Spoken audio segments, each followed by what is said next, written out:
كوداتو كوداتي على كان كوداتي عادل نسيو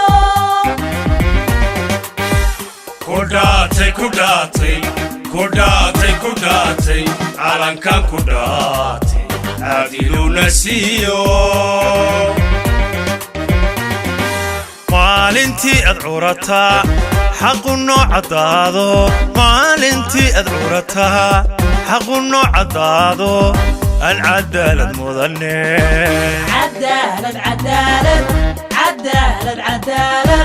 عدالة مذني opportunity for each one of the children, and I hope and I pray that you guys enjoy this school and you take it very seriously for the opportunity that you have in front of you.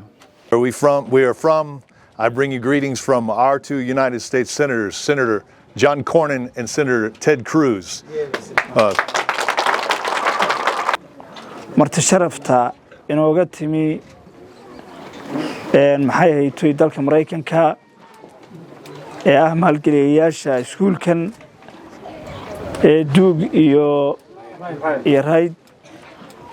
iyo dhammaantiin ka soo qaybgalayaashiinan aad iyo aad baan idinku mahad celinayaa sida quruxda badan ee u soo agaasinteen xafladan iyo munaasabaddan xariga lagaga jaraayo qaybtii labaad ee iskuulkan lagu kordhiyay aad iyo aad baa dhammaantiin u mahadsantiin sida runtii dhammaan waxaan la qabaa dadkii halkan ka hadlay sidii mudakarnimada lahayd hadday warbixinta iskuulka tahay iyo hadday sida loo maamulayo tahay iyo hadday sida maxay tahay wax loo gashan doonaa bay iigu tahay farxad weyn inaan ka soo qayb galo dhamaystirka iskuulkan oo runtii aan u joogay 4 sano ka hor iyadoo ay dhamaystireen runtii duug iyo rayaan ama IHS family qaybtaas waxaan oran karaa aad iyo aad horumar weyn ay ka qabtay deegaankan ka dawladda hoos ahaan qayb aanu ka ahayn mar walba wax laga qabanay deegaankan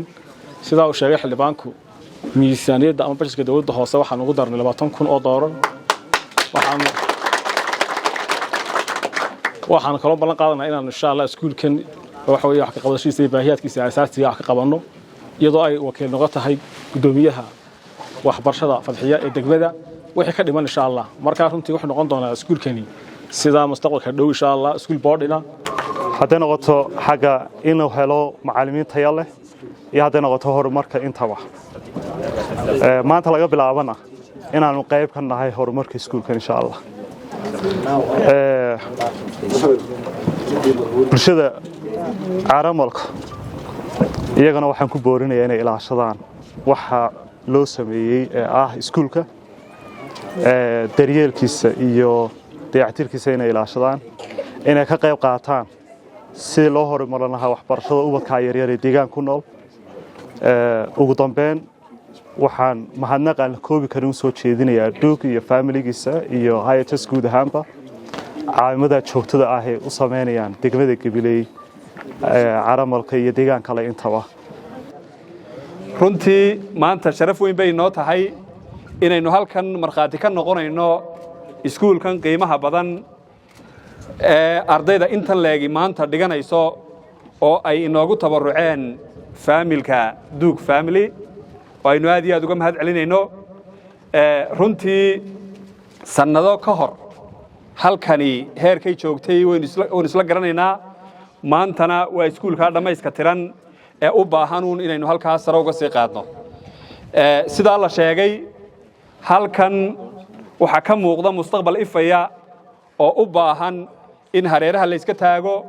la kobciyo la kaalin geliyo laga wada shaqeeyo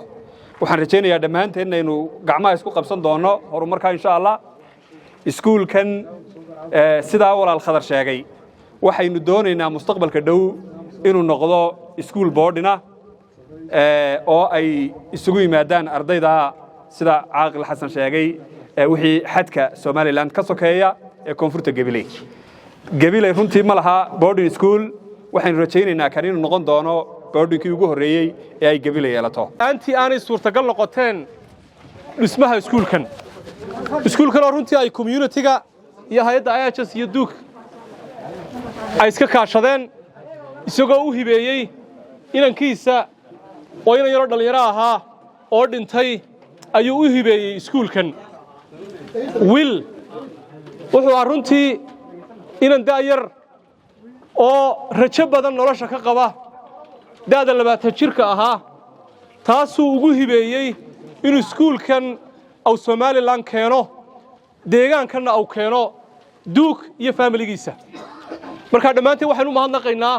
faamiligan oo runtii Mareykan inooga yimid ilaa barta inta ka yimaadeen Somaliland yimid oo runtii inoo hibeeyey iskuulkan taasoo dawladda hoose aynu uga mahadnaqayno roolkii wanaagsanaa qiimaha badan ay ka qayb qaateen ilaa maantadaana dawladda hoose ee magaalada Gabiley degmada Gabiley ay runtii qayb laxaad leh hawshan ka qaadanayaan ay qayb ka yihiin bulshadana waxa looga baahan yahay sidii ay uga qayb qaateen inay garab istaagnaadaan iskuulkan walaalaheena aad iyo aad baan ugu mahadnaqayaa waa nimankii iskuulka noo dhisay marka laga soo bilaabo horta nimankii meesha odayaasha meesha ka nimankaasi ahayd aadan muuse iyo khadar baaruud ilaaha barakeeyo horta meesha iyaga asaasayaashii iyaga nagu soo hagay nimanka odayaasha ana insha Allah aad iyo aad baad mahadsantihiin madaxdan inoo timir reer Gabiley dhammaantood waa salaaman yihiin waa markii isku soo sarnaa malanayahay sheedaas ka naqaana mooyaane dhammaanteen aad iyo aad baad mahadsantihiin farxad weyn bay inoo tahay ka soo qayb galno xafladda quruxda badan leh aniga waa markii koobaad in arko deegaankan gobolka Gabiley marka laga yimaado iskuulada waaweyn ee ku yaala caasimadda waa iskuulka ugu tacmiirka badan leh amba ugu dhulka weyn leh amba ugu quruxda badan leheen halkan ka soo qayb gala waa kii koobaad weeyii waxay muujinaysaa dadaalka halkan la geliyey waxaan rabaa in uga mahad celino sidii walaalihii ugu horeeyay sheegeen cid kasta oo iskuulkan ka qayb qaadatay oo sida aan hadda ka fahmay ugu horeeyo Duug family waxaan leenahay welcome waa soo dhaweynaa soo dhawaada waftigan ballaaran ee inoo yimid ee inoo dhisay maxaan radaa marka koobaad aan ugu mahadnaqaynaa waxaan ugu mahadnaqaynaa ragii ka qayb qaatay ee maxaan radaa Khadar Baaruud halkan ka hadlaya oo kamid yahay iyo maxaan radaa odayaashii isxilqaamay waxaan garanaynaa maanta markii ugu horeysay waxa laga bilaabay madrasad baa laga bilaabay halkan oo ugu horeysay oo ka horeysay maxaan radaa iskuulkan madrasad quraan baa laga bilaabay madrasadii waxay aasaas ku sameysay dhashay iskuulkan maanta maxaan radaa qiimaha badan inaynu u fadhino cidii inoo keentay iyo waftiga ballaaran maanta uu hogaaminayo maxaan radaa ninka magaciisa halkan la inoogu sheegay uu hogaaminayo aad iyo aad baan ugu mahadnaqaynaa waxaan soo dhaweynaynaa waxa weeyaan bulshadana fariin baan faraynaayo waxaan faraynaa maxaan radaa iskuulka qiimaha badan ee maanta halka yimid waxa weeyaan waa iskuulka horta iskuulkan wuxuu bedelay iskuul laga soo bixi jiray oo ijaaro ku oolayay lowgiisii asaaskiisu marka hore waxa laga bilaabay meel hoose waxay ku dhigan jireen carruurtu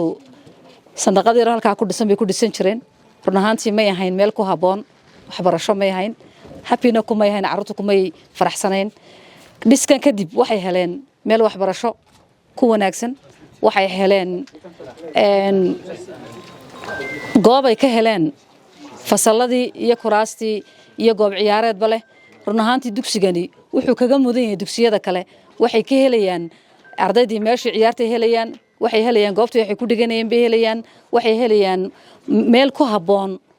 goob waxbarasho ayay heleen haddana waxaa ku soo biiray in loogu daray fasalladii oo la kordhiyey iyo macallimiintii meel ay seexdaan oo ay helaan taasina annaga waxay noo tahay guul aad u weyn oo la gaarsiiyey bay noo tahay cid kastoo ka qayb qaadatayna waan uga mahad celinayaa waa mahad ballaaran waa dugsiga keliya leh dhowr iyo 9 dugsi goob macallinku seexda leh run ahaantii mudnaan gaar ah ayuu anaga noo leeyahay